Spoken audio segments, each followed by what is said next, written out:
বিরোধী দলীয় নেতা জামায়াতে ইসলামের আমির ডাক্তার শফিকুর রহমান বলেছেন, গণভোটের গণরায় বাস্তবায়ন চায় সারা দেশের মানুষ। তিনি বলেন, অনিয়ম করতে করতে দুর্নীতিকে জাতীয়করণ করছে সরকার।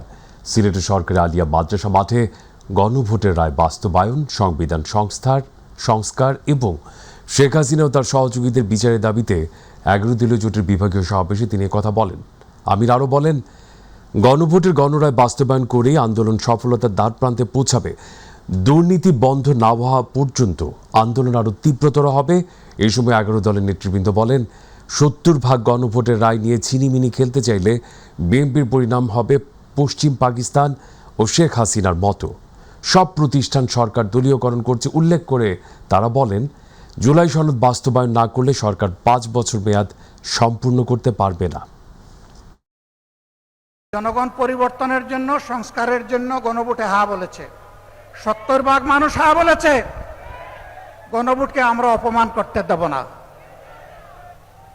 ইনশাআল্লাহ গণভোটের গণরায় বাস্তবায়ন করেই আমাদের আন্দোলন ইনশাআল্লাহ সফলতার দ্বার প্রান্তে পৌঁছবে। বাংলাদেশে আমরা আর কোনো ফেসিবাদ চাই না। আমরা দুঃখের সাথে বলতে বাধ্য হচ্ছি, তারাও মজলুম ছিলেন।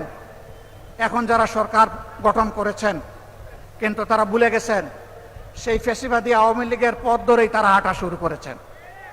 সমাজের সব ক্ষেত্রে তারা বেপরোয়া নির্লজ্জ দলীয়করণ করে দুর্নীতিকে তারা জাতীয়করণ করতে যাচ্ছেন। আমরা মানব না, আমরা মানব না। হাসিনা তাড়িয়েছে, যদি ফ্যাসিবাদ আপনারা কায়েম করেন আপনাদেরকেও জনগণ তাড়াবে। গাজীপুরের কালিয়াকৈরে আবারও তীব্র গ্যাস সংকট দেখা দিয়েছে। এতে চরম ভোগান্তিতে পড়েছেন সিএনজি চালিত অন্যান্য গ্যাস চালিত যানবাহনের চালকরা। গ্যাসের অভাবে মহাসড়কেও যানবাহনের সংখ্যা কিছুটা কমে গেছে। শনিবার সকালে উপজেলার বিভিন্ন সিএনজি ফিলিং স্টেশনে ছোট বড় অসংখ্য যানবাহনকে দীর্ঘ সময় ধরে গ্যাস নেওয়ার অপেক্ষায় লাইনে দাঁড়িয়ে থাকতে দেখা যায়। কোথাও কোথাও গ্যাসের স্বল্পতার কারণে অনেক চালক গ্যাস না নিয়েই ফিরে যেতে বাধ্য হন। এদিকে গ্যাস সংকটের প্রভাব কিছু শিল্প কারখানাতেও পড়েছে। নিয়মিত গ্যাস সরবরাহ না থাকায় উৎপাদন কার্যক্রম ব্যাহত হওয়ার আশঙ্কা করছেন সংশ্লিষ্টরা।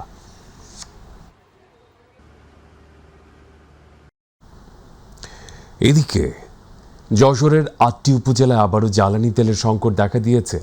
5টি ফিলিং স্টেশনে অকটেন, পেট্রোল ও ডিজেলের সরবরাহ শেষ হয়ে যাওয়ায় চরম ভোগান্তিতে পড়েছেন মোটরসাইকেল চালক, কৃষক সহ সাধারণ ভোক্তারা। শনিবার বিভিন্ন ফিলিং স্টেশনে তেল নিতে এসে অনেক গ্রাহক খালি হাতে ফিরে যান। মেসার্স RS ফিলিং স্টেশনের ম্যানেজার শামীম রহমান জানান, সকাল থেকে অতিরিক্ত গ্রাহকের চাপ থাকায় মজুদ তেল দ্রুত শেষ হয়ে যায়। তিনি বলেন, খুলনা ডিপো থেকে নতুন চালান পৌঁছলে আবার বিক্রি শুরু হবে।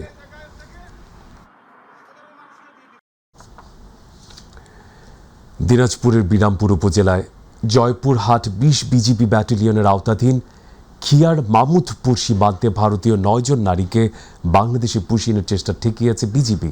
শনিবার সকালে ভারতীয় বিএসএফ সদস্যরা তাদের বাংলাদেশে প্রবেশ করানোর চেষ্টা করলে স্থানীয়রা বিষয়টি জানতে পেরে আনসার ভিডিপি ও বিজিবিকে খবর দেন।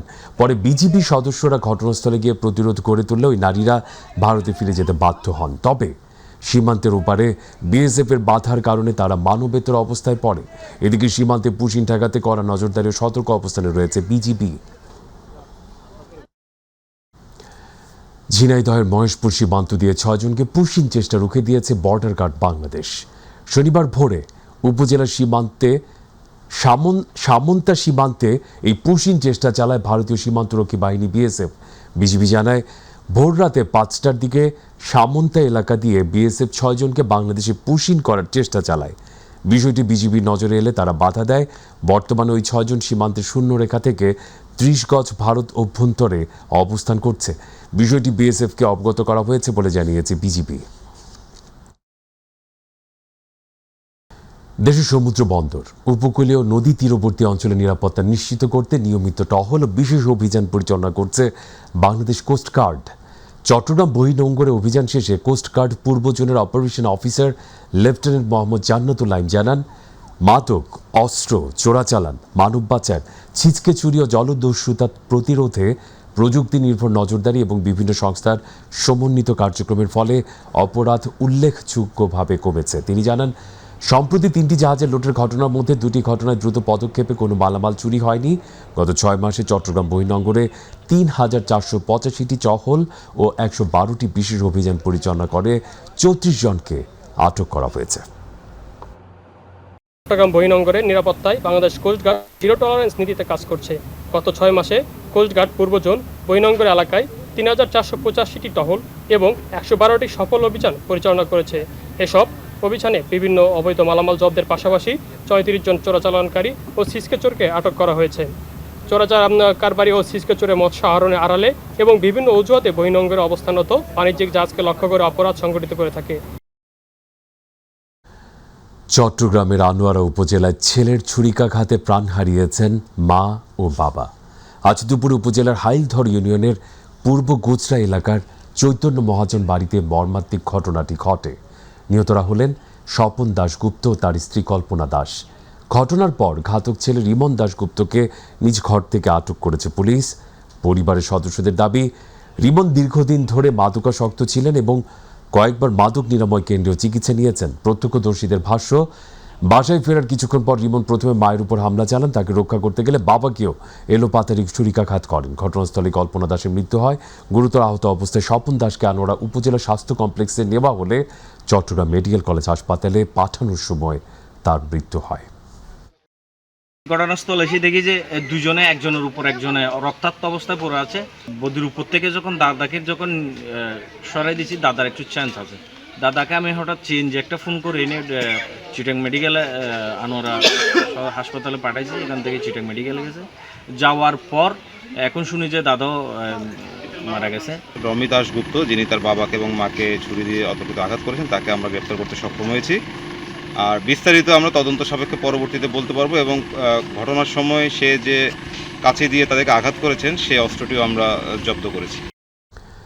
শিল্পাঞ্চল আশুলিয়ায় পুলিশের সঙ্গে সন্ত্রাসীদের গুলি বিনিময়ের ঘটনা ঘটেছে। এই ঘটনায় কোনো হতাহতের খবর পাওয়া যায়নি। দুপুরে আশুলিয়ার জামগড়া চৌরাস্তা এলাকার চৌধুরী প্লাজায় এই ঘটনা ঘটে। পুলিশ জানায়, গোপন সংবাদের ভিত্তিতে ওই ভবনে শীর্ষ সন্ত্রাসী শুটার বাপ্পি সহ তার সহযোগীরা অবস্থান করছে বলে খবর পাওয়া যায়। পরে পুলিশ সেখানে অভিযান চালালে সন্ত্রাসীরা তাদের লক্ষ্য করে এলোপাতাড়ি গুলি ছোড়ে।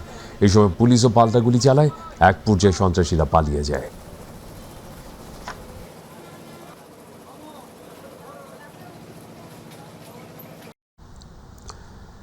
নওগাঁ শহরের একটি ছাত্রাবাস থেকে ইমন নামে এক শিক্ষার্থীর ঝুলন্ত মরদেহ উদ্ধার করেছে পুলিশ। সকাল 9:30টার দিকে শহরের বাঙ্গাবাড়িয়া মধ্যপাড়া এলাকার একটি ছাত্রাবাস থেকে মরদেহটি উদ্ধার করা হয়। তিনি নওগাঁ সরকারি কলেজের উদ্ভিদ বিজ্ঞান বিভাগের অনার্স 4র্থ বর্ষের শিক্ষার্থী ছিলেন। পুলিশ জানায়, ছাত্রাবাসের 109 নম্বর কক্ষে একাই থাকতেন ইমন। শুক্রবার সন্ধ্যায় বাড়ি থেকে আসার পর পরিবারের সঙ্গে তার কোনো যোগাযোগ ছিল না। সকালে স্বজনরা দরজা ভেঙে ভেতরে ঢুকে সিলিং ফ্যানের সঙ্গে ঝুলন্ত অবস্থায় তার মরদেহ দেখতে পান। পরে পুলিশ ঘটনাস্থল থেকে মরদেহ উদ্ধার করে।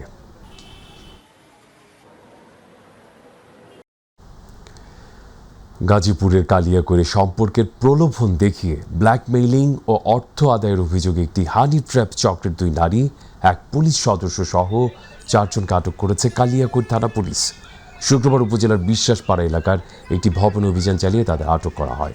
পুলিশ জানায়, আটক 2 নারী সামাজিক যোগাযোগ মাধ্যম সহ বিভিন্ন মাধ্যমে ব্যক্তিদের সঙ্গে সখ্য করে তুলে কৌশলের নির্জন স্থানে ডেকে এনে আপত্তিকর ছবি ও ভিডিও ধারণের ভয় দেখিয়ে অর্থ আদায় করতেন। কালিয়াকৈর থানার ওসি শহীদুল ইসলাম বলেন, আটক ব্যক্তিদের বিরুদ্ধে আইনগত ব্যবস্থা নেওয়া হচ্ছে। চক্রের অন্য সদস্যদের গ্রেপ্তার অভিযান অব্যাহত রয়েছে।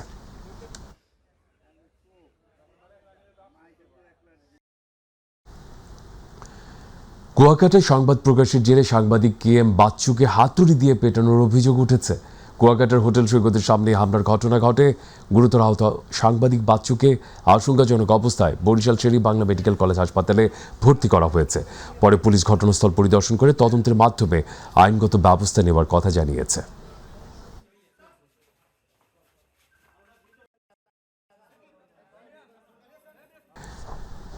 কুড়িগ্রামের প্রায় 32 লাখ টাকা মূল্যের ভারতীয় কসমেটিক্স, জিরা, গাছের গুঁড়ি, অবৈধ কারেন্ট চাল ও গবাদি পশু সহ বিভিন্ন চোরাচালানি মালামাল আটক করেছে 22 বিজিবি ব্যাটালিয়ন।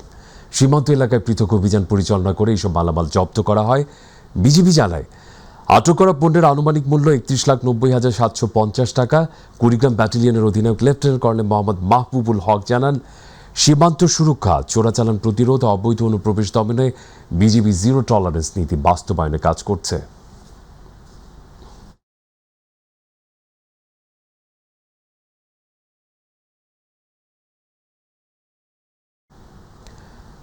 নারায়ণগঞ্জের সোনারগাঁয়ে 12 মামলার আসামি শীর্ষ সন্ত্রাসী রাসেল আহমেদকে গ্রেপ্তার করেছে র্যাব 11।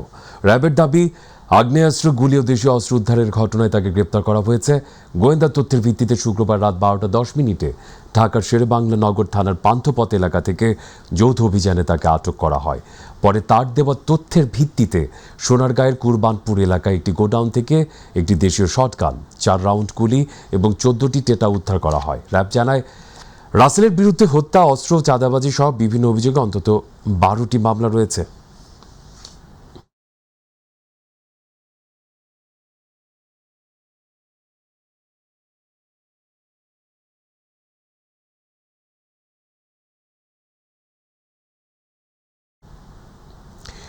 এদিকে ঝালকাঠির নলছিটিতে পুলিশের বিশেষ অভিযানে 20 পিস ইয়াবা সহ এক মাদক কারবারিকে গ্রেপ্তার করা হয়েছে।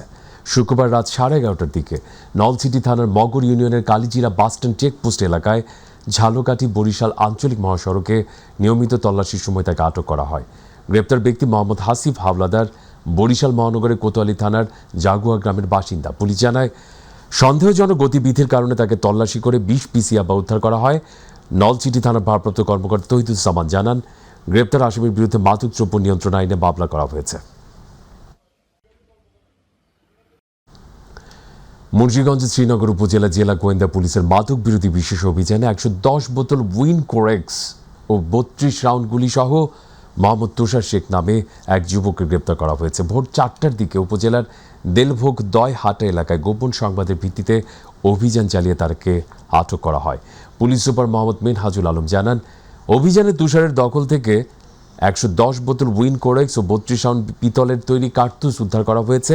এই ঘটনায় শ্রীনগর থানায় নিয়মিত মামলা দায়েরের প্রক্রিয়া চলছে। পাশাপাশি উদ্ধার হওয়া মাদক ও গুলির সঙ্গে অন্য কোনো ব্যক্তি বা সংঘবদ্ধ চক্রের সম্পৃক্ততা রয়েছে কিনা তা তদন্ত করে দেখছে পুলিশ।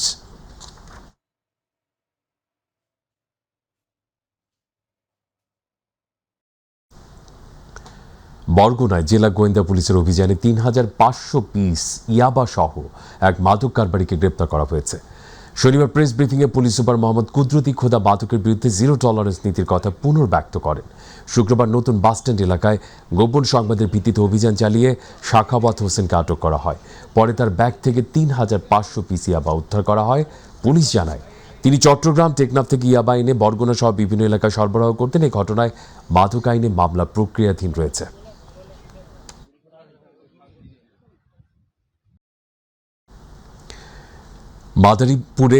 মাদারীপুরে 12 কোটি 40 লাখ টাকা ব্যয়ে নবনির্মিত ডায়াবেটিস হাসপাতালের উদ্বোধন করা হয়েছে।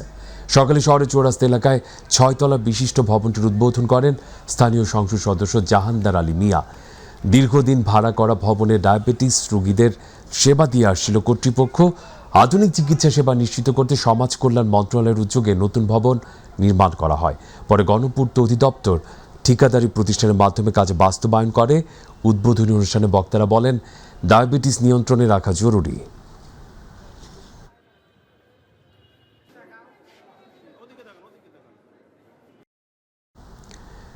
আশুলিয়ায় শুভ আরাশি পূর্ণিমা ও ভিক্ষুদের ত্রয়োমাসিক বর্ষাবাস উদযাপন 2026 উপলক্ষে বিশ্ব শান্তি ও জনগতের সকল প্রাণী মঙ্গল কামনায় মহতী পূর্ণানুষ্ঠান অনুষ্ঠিত হয়েছে।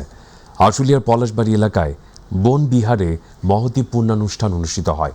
এতে প্রধান অতিথি হিসেবে উপস্থিত ছিলেন ঢাকা 19 আসনের সংসদ সদস্য ঢাকা দেওয়ান মোহাম্মদ সালাউদ্দিন বাবু। এতে দেশের বিভিন্ন স্থান থেকে আসা বৌদ্ধ ধর্মাবলম্বীরা অংশগ্রহণ করে সকলের মঙ্গল কামনায় প্রার্থনা করেন।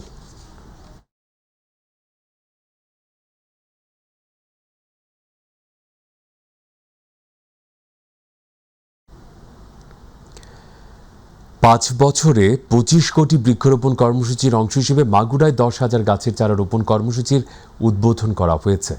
মাগুরা পুলিশ লাইন্স প্রাঙ্গণে জেলা পুলিশ ও গ্রিন ভিউ সোশ্যাল ডেভেলপমেন্টের যৌথ আয়োজনে চারা রোপণের মাধ্যমে কর্মসূচির উদ্বোধন করেন সংস্কৃতি মন্ত্রী অ্যাডভোকেট নিতাই রায় চৌধুরী অনুষ্ঠানে সভাপতিত্ব করেন।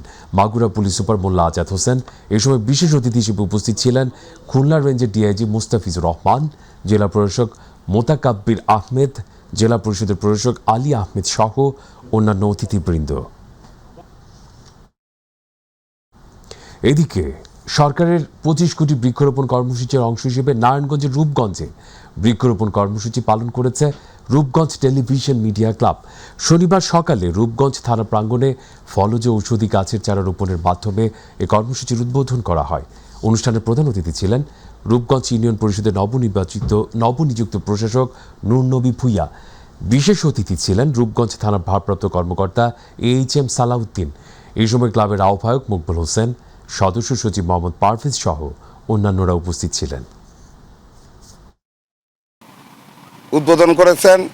এটার সাথে একত্রতা প্রকাশ করেই আমি রূপগঞ্জ ইউনিয়ন প্রশাসক হিসাবে এবং আপনাদের মিডিয়া ভাইদের সাথে একত্রতা প্রকাশ করেই আমি আমার বৃক্ষরোপণ কর্মসূচি উদ্বোধন করলাম। তো গাছ লাগানোর সিজন যাচ্ছে, এখন গাছ লাগালে এবং গাছের সঠিক পরিচর্যা করলে গাছগুলো যে আমাদের যে মূল উদ্দেশ্য সেটা সাধিত হবে, গাছগুলো বেঁচে থাকবে এবং গাছ থেকে আমরা নিয়মিত অক্সিজেন পাবো। চট্টগ্রামের রাউজান পৌরসভার দীর্ঘদিনের কাঁচা সড়কটি অবশেষে সলিং করা হয়েছে। স্থানীয়রা জানান, প্রায় 30 বছর ধরে সড়কটি চলাচলের অনুপযোগী থাকায় শিক্ষার্থী, কৃষক সহ হাজারো মানুষ চরম দুর্ভোগ পোহাতেন। সড়কটি সলিং হওয়ায় এখন যাতায়াত অনেক সহজ হয়েছে। উদ্বোধনী অনুষ্ঠানে স্থানীয় সমাজ কমিটির নেতৃবৃন্দরা, যুবদল নেতা সহ এলাকার বিশিষ্টজনেরা উপস্থিত ছিলেন। দীর্ঘদিনের সমস্যা সমাধান হওয়ায় স্থানীয় বাসিন্দারা উদ্যোগ গ্রহণকারী ও অর্থায়নকারীর প্রতি কৃতজ্ঞতা প্রকাশ করেছেন।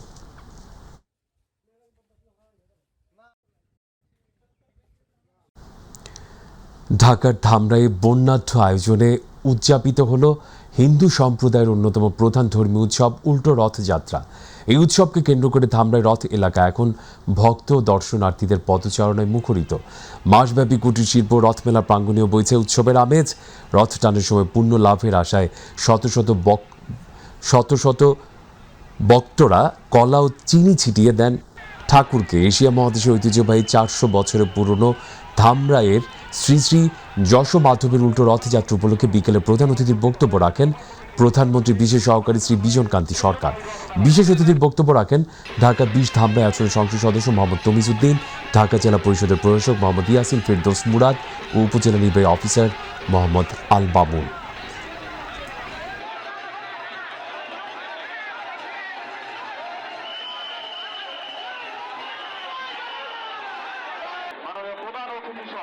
যারা উপস্থিত হয়েছেন সবার প্রতি কৃতজ্ঞতা জানাচ্ছি। আমাদের ধামরাইয়ের ঐতিহ্যবাহী রথমেলা